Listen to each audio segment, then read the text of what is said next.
Hello and welcome. I'm Cindy Milner from Pathways for Parents, and we're here today to talk about early childhood and language development, books, and reading.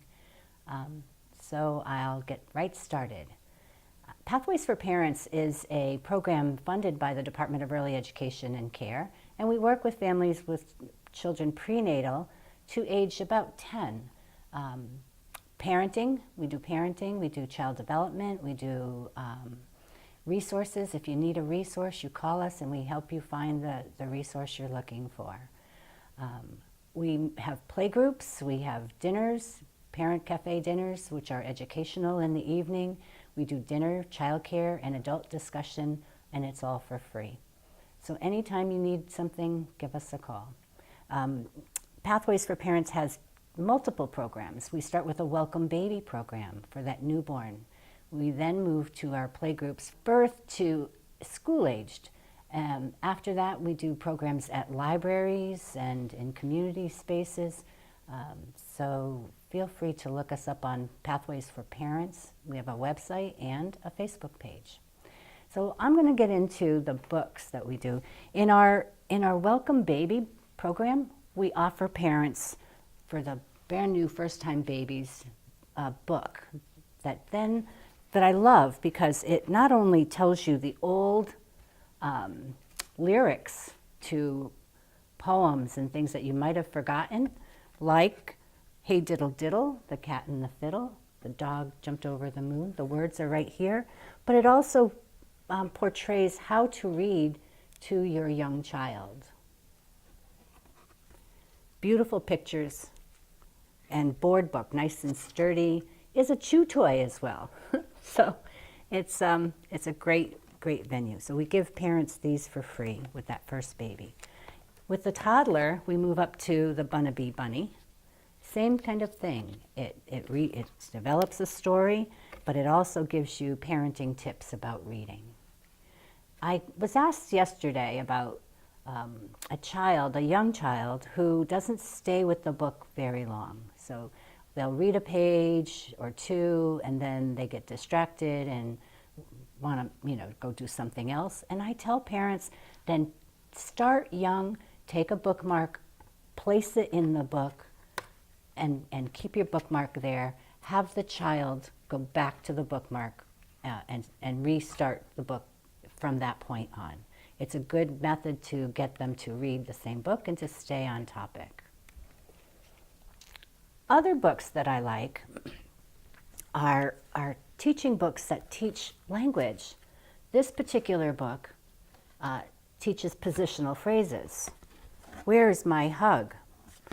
And the mother says, "Is the hug under the rug?" Again, positional phrases. "Is the hug behind the couch?"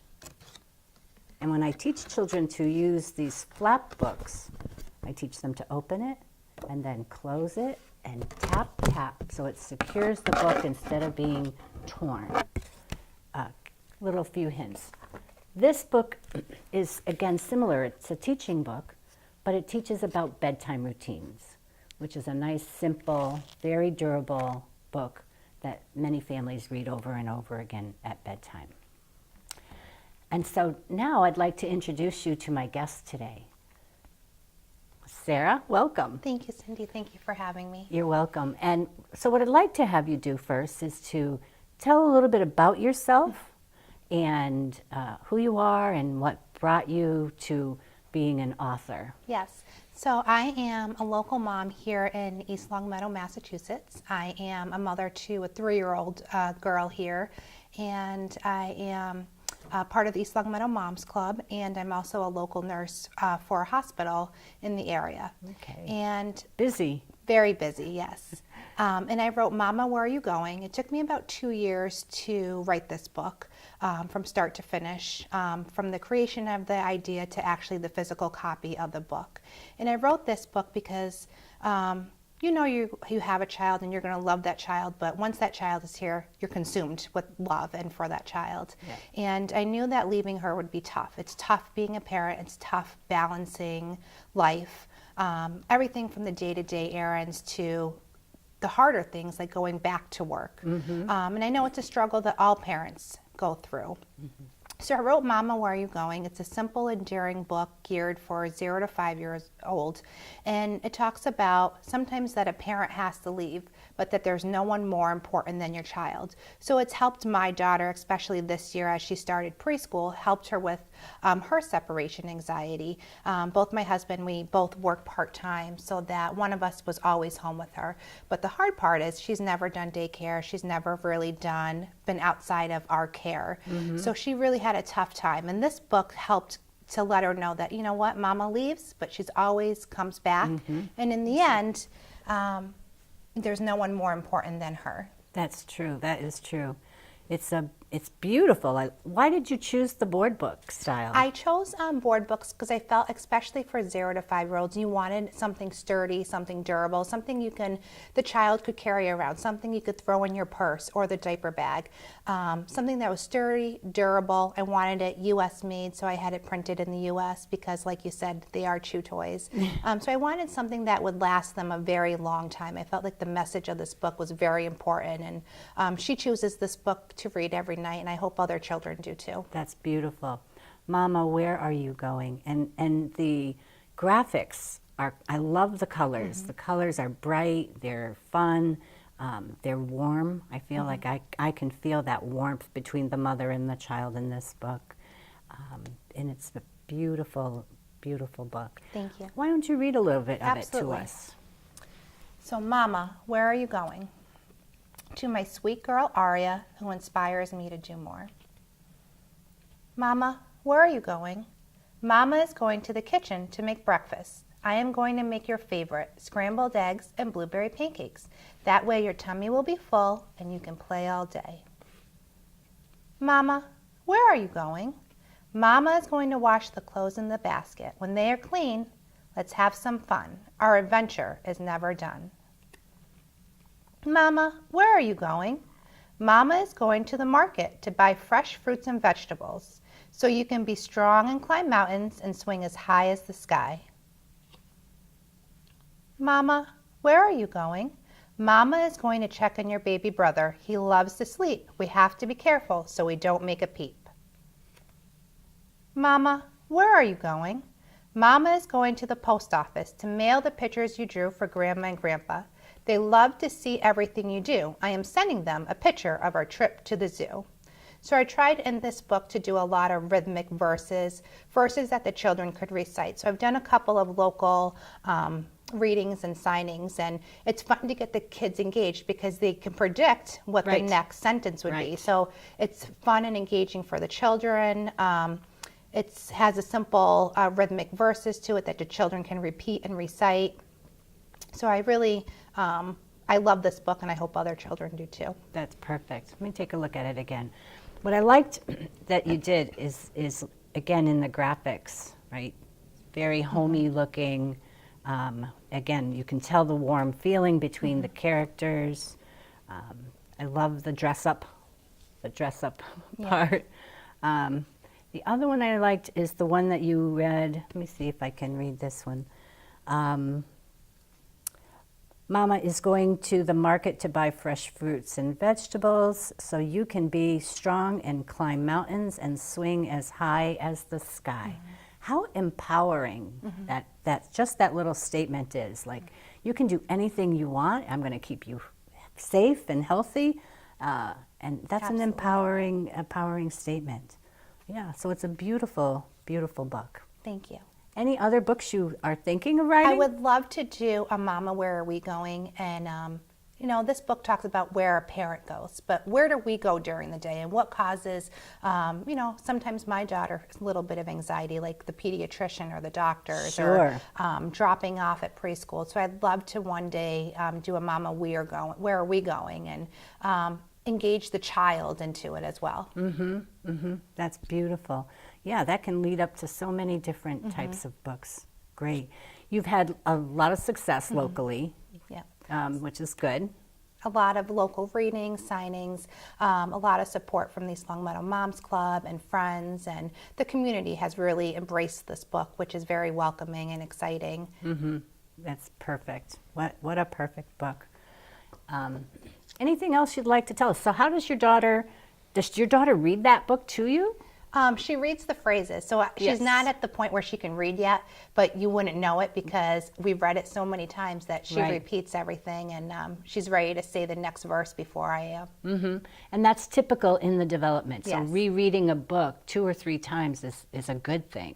They get to know the book, and many times they will read a book and it'll become their favorite because they can tell you the book even without reading. Yes. And I think that's a really good goal for parents to know, is that you don't even have to know how to read.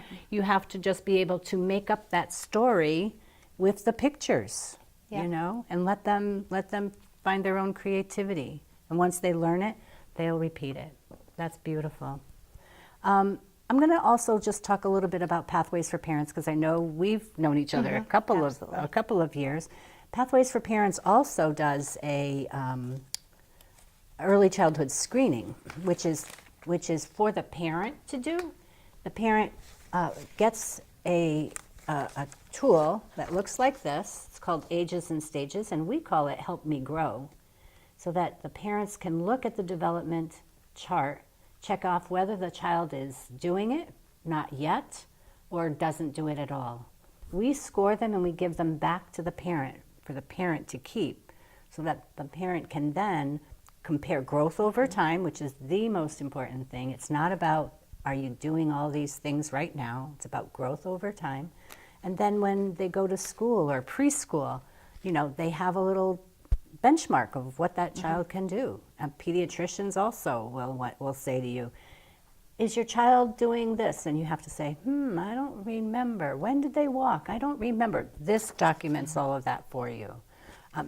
I think we did one with you. We did, yes, absolutely. Yep. So, and it's not something to find problems. It's really for the parent to identify how that child learns and what that child's strengths are and what they need to work on. If there's anything that needs to be worked on, we give the parent a sheet with activities that will then help them do those activities to help develop a skill. So anybody that wants a Pathways for Parent Help Me Grow form is welcome to call the office and we will get one to you. Any questions for me? No question from me.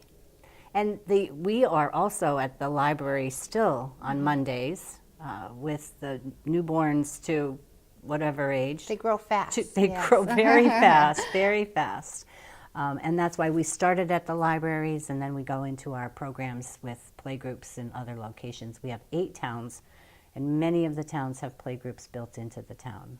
So I'm just lucky that I live here and work here and then work in the area in the 8 towns serving families.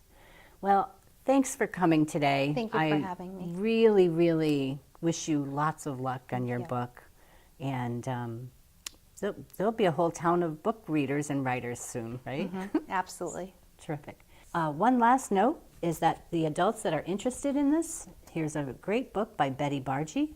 It's called Talk to Me, Baby. What we've learned is that talking to your baby, singing, reading, all develops school readiness, language, listening skills.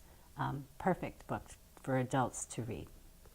One of the things I noticed in your book is that the mom is attentive to the child's questions and really responds in a positive way. And many times I see parents struggling with being present, being in the moment and present with their children because they are distracted by so many things. And I have a poem here that I would like to just read to tie in that whole thing about being present with your child. So it's called What If? And it was taken from Rachel Safford, Hands-Free Mama. What if I missed hearing the best part of my child's day because I was on the phone? What if I missed a chance to inhale the sweet scent of my energetic child because I insisted on folding the basket of laundry before bedtime? What if I missed a chance to console my worried spouse because of my mile-long to-do list? What if I missed hearing an unknown child memory from my aging parent because I was too busy to call?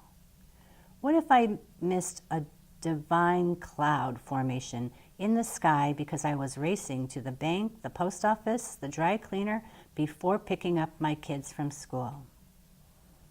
What if one day I realized that the opportunities missed wouldn't be retrieved? What if one day I realized the best moments in my life come from the mundane, everyday moments? But if I was fully present on special occasions, I would be with my child. What if I turned away from the distractions that monopolize my time and attention and grasped the scarce moments by turning off the TV, turning off the cell phone and computer, turning off the music in the car, sitting next to my child as she plays, lying in bed with her after saying good night, hugging him, not letting him go right away, telling him something you have been meaning to say? Bend down, look in their eyes, and see that they talk to you. That's a great way to take an evening, is to spend time with your child with a book. Thank you very much for attending. I'm Cindy Milner from Pathways for Parents.